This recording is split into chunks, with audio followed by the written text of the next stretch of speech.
Alors, je suis de retour avec Alain Thériault, Bonjour Christian. alias Startup Coach, je vous le présente. Et alors, la grande nouvelle, c'est que c'est mon coach. Ça fait déjà un petit mois qu'on se voit, aux 2 semaines à peu près. J'espère que ton entreprise va vraiment avoir un bon taux de croissance parce que je vais avoir l'air fou dans pas longtemps. C'est ça, là t'es faite, alors t'es obligé de livrer, t'es obligé de me transformer. Pas de problème. Voilà. Mais alors, j'étais curieux je me suis dit, tiens, qu'est-ce que tu viens faire ici, coach, startup coach, toi, tu aides des entreprises, des jeunes entreprises, souvent en démarrage, à se structurer, à se mettre en place pour croître. Tu leur donnes des outils, etc. Tu essayes de trouver avec elles les bobos, les choses qui blessent. Et donc, là, tu viens dans une conférence 2.0. Donc, ma première question, c'est est-ce que tu viens draguer des clients et alors, quelles sont tes motivations pour venir ici d'abord? Je t'assure, je viens pas draguer des clients. Pour moi, c'est de la veille concurrentielle.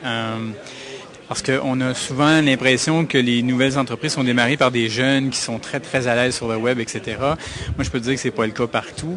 Et dans la plupart des organismes de développement économique avec lesquels je travaille, il y a aussi beaucoup d'entrepreneurs qui sont partis depuis quelques années. Et il y a plein de oui-dire. Les gens ont peur. Ça va tellement vite, ça bouge tellement vite. Ils ont peur d'embarquer parce qu'ils ont l'impression qu'ils pourront pas suivre. Alors, ils décrochent, tout simplement.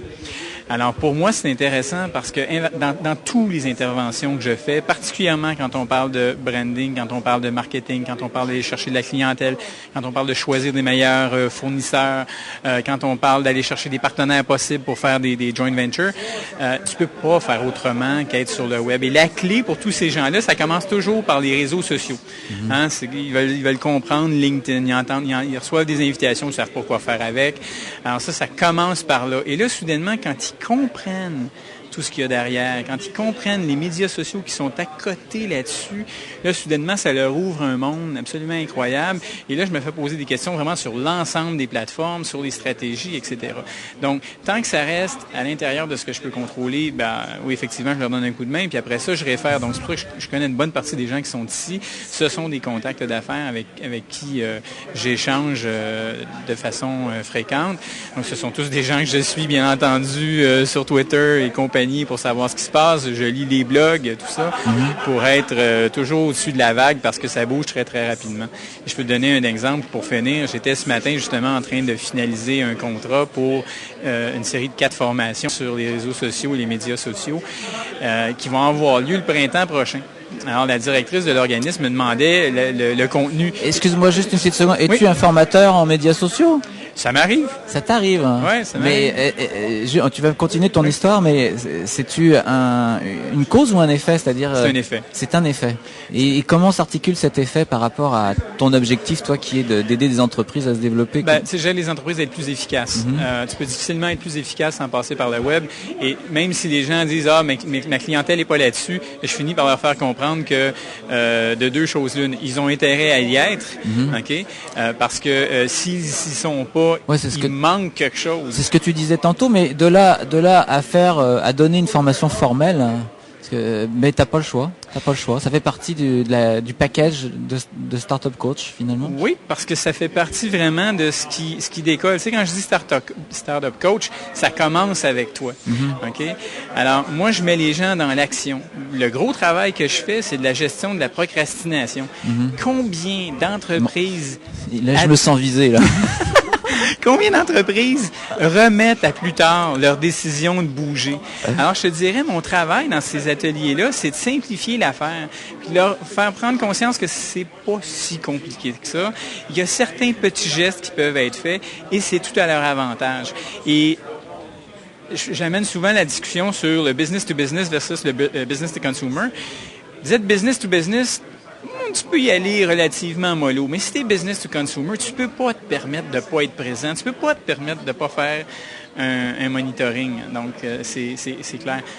Pour revenir à ce que je te disais tantôt, ce qui est très drôle, donc la dame me demande le contenu de mon exposé du printemps prochain. Je dis, ma pauvre madame, je peux pas vous donner le contenu parce que le contenu, je vais l'organiser 2 semaines avant de vous le donner. Parce que ça bouge, ça évolue tellement vite. Si on regarde maintenant la place de Twitter, mais si on regarde il y a 1 an, c'était certainement pas pareil. Si on regarde maintenant le buzz qu'on a eu ce matin avec Benoît autour de Google Wave, qu'est-ce qui va se passer avec Google Wave le printemps prochain? Est-ce que ça va devenir le nouvel enfant chéri l'égérie du Web 2 et de la Est-ce que ça va se diffusion. planter parce que c'est un truc pour geeks, comme pensent certains? Voilà. Donc, faut que je sois vraiment à la fine pointe. C'est pour ça que je suis ici, dans le fond. Ah oui. Je veux savoir ce qui se passe. Il est bon parce qu'il est en train de faire la job des gens de Webcom qui sont pas là parce qu'ils sont, je sais pas ce qu'ils font aujourd'hui, on les voit pas. C'est bien simple. Mais il fait de la job parce qu'il vous dit, voyez, dans 6 mois, faut revenir ici si vous voulez comprendre quelque chose au monde qui nous entoure. Ben, absolument. Si c'est un outil de travail qui est important, si c'est un pivot dans votre entreprise, vous devez au moins assister à des conférences comme celle-ci parce que tout bouge beaucoup trop vite, que ce soit au niveau de votre marketing, que ce soit au niveau de votre marque, plus spécifiquement au niveau de votre marque de commerce, au niveau de vos employés, au niveau de bâtir une communauté. Il y a tellement de choses qui bougent. Et au-delà de l'élément purement technique. Il ne faut pas s'accrocher dans la technique. Il y a l'élément humain qui est extrêmement important derrière. Donc, dans la stratégie d'utilisation, c'est pas la plateforme, c'est ce qu'on fait avec. Je le dis souvent à bien des gens. Arrêtez de capoter sur la technique, puis concentrez-vous sur ce que vous faites avec. Qu'est-ce que vous voulez comme résultat? C'est quoi les bénéfices que vous voulez soutirer de cet élément-là? Mm-hmm. Si vous avez des questions, c'est le moment parce qu'on achève. Je vois pas de questions. Je sais pas combien on a de personnes là, mais 88, non, ça doit pas être ça. 18 sur 39. On a 17 personnes qui nous regardent en direct, puis 39 qui se promènent dans les vidéos là. Ah, bon. Et il y en avait beaucoup plus ce matin, mais en fin de journée, c'est normal. Ben merci Alain, puis content de te voir. Juste en terminant, on va voir les conférences dans quelques semaines, mais c'est pas pareil, hein. Et on les voir sur le web comme ça à distance. Moi, je te dirais en termes c'est le formateur qui parle. Là. C'est certain que juste être exposé une fois à un message, il y a très peu de rétention. Surtout si tu n'as pas de cadre de référence. Si vraiment je suis un maniaque du branding online, je vois la conférence une fois, mon cadre de référence est tellement solide que l'élément que je connaissais pas ou que je comprenais pas dans la conférence, là, tout vient ça vient s'ajouter au puzzle. Si je suis nouveau là-dedans, je regarde une conférence comme celle-là, il y a peut-être 10 ou 15% qui rentrent, le reste, c'est un peu flou. Si j'ai pas un rappel dans les 24 heures, j'en perds beaucoup, puis si j'ai pas un autre rappel dans les 2 semaines qui suivent, je perds à peu près tout le contenu. Je te dirais que c'est extrêmement important et c'est vraiment une bonne décision de leur part d'offrir ça en ligne parce que tu viens voir, tu te poses des questions, tu prends des notes et invariablement, quand tu vas revoir la formation par la suite sur le web, tu fais comme « Ah, j'avais pas vu ça comme ça. Ah, je viens de catcher. » Et ça vaut pour n'importe quelle formation, soit dit en passant. Quand je fais du coaching formation sur du long terme, sur du 6 mois par exemple, j'enregistre en audio mes formations.